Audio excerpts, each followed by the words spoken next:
Hello Year 4 and welcome to Tuesday's English lesson. You may have already read that today is going to be the start of your home learning experience and that you'll be creating a title page just as we would in class. Your new experience is continuing the work that you've done on descriptive writing. However, we are now going to look at describing characters. So, your title for this experience is How Can I Describe Characters as Well as Roald Dahl? Because he is the expert at character descriptions, isn't he? Whenever I think character descriptions, I always think of the names that Roald Dahl gives his characters and the dialogue that characters have around his different characters. So he's a very, very good example of character descriptions that we should be aiming for. And your outcome, I'm going to create and describe my own character to add to a text. So the guided reading text that we are currently looking at is going to be adapted to take your own character. So everything that you're learning over the next few weeks about character descriptions, you're going to put into action with the final goal of creating a character to add to the text. So this is what I've started on my reflective journal. Remember that we like to use a double page spread. I'm more than aware that you might not have a book like this at home, so 2 A4 pages should be perfect. So I'll just show you, this is the start of my reflective journal. So here I've got the title and the outcome. I've used coloured pens. You're welcome to use whatever you have at home. You might want to pause it here, just so you can get this down. Okay, now you have your title and your outcome recorded. I would like you to turn your attention to the expert piece. The expert piece has been added to the class page, and also I've got it in my book to show you. It's an extract from Roald Dahl, and it is a description of Miss Trunchbull. While you're sticking this in or writing it out if you do not have a printer, I want you to be reflecting on and thinking about what makes this the expert piece. What has Roald Dahl done here to describe Miss Trunchbull particularly well? Like I said, if you do not have a printer, you'll have to handwrite it, but however you decorate it and record it in your reflective piece is completely up to you, and I really look forward to seeing them. Okay, you might want to pause it here while you do your expert piece. Okay, so a new term means a new character gateway and character trait. So our character gateway this term is flourishing, all about being your best self and growing as a person. So the character trait that we're focusing on is self-awareness.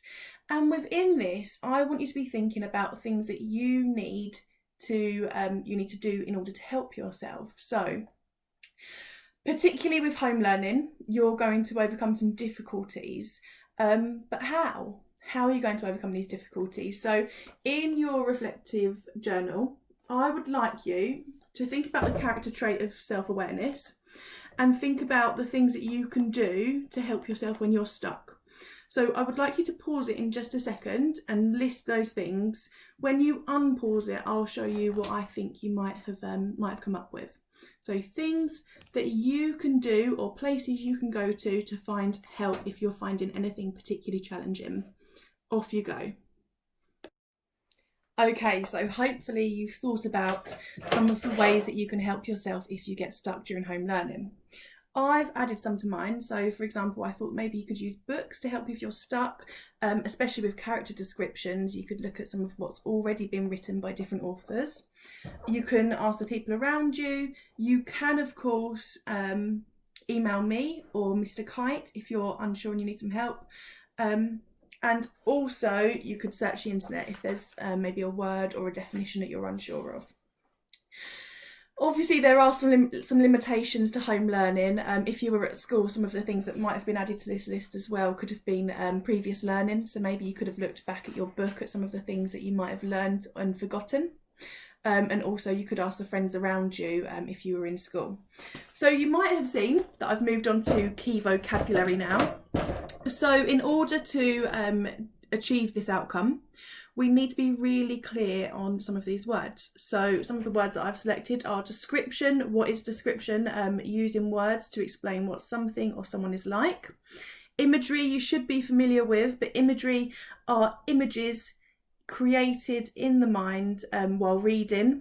So as a writer, it's your job to make sure that you're providing the reader with lots of brilliant imagery to really describe the character that you're going to be working on later on.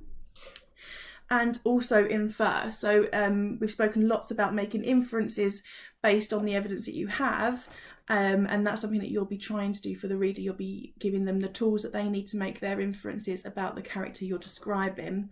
I've also, as you can see, left space for other words which we might encounter later on. So I would just like you to pause this video now and to record your key vocabulary. Okay, and finally we need to look at the elements which will help us to get to our outcome.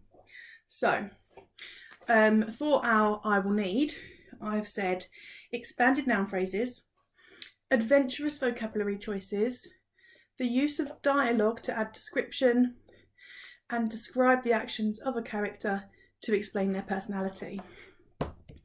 And for the even better if, I've written two things that you should be familiar with.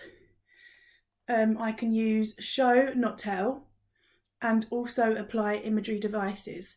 I would like you to do this now. I'm just going to show you what it should look like. You might want to pause. And when you have finished your title page, it should look something like this.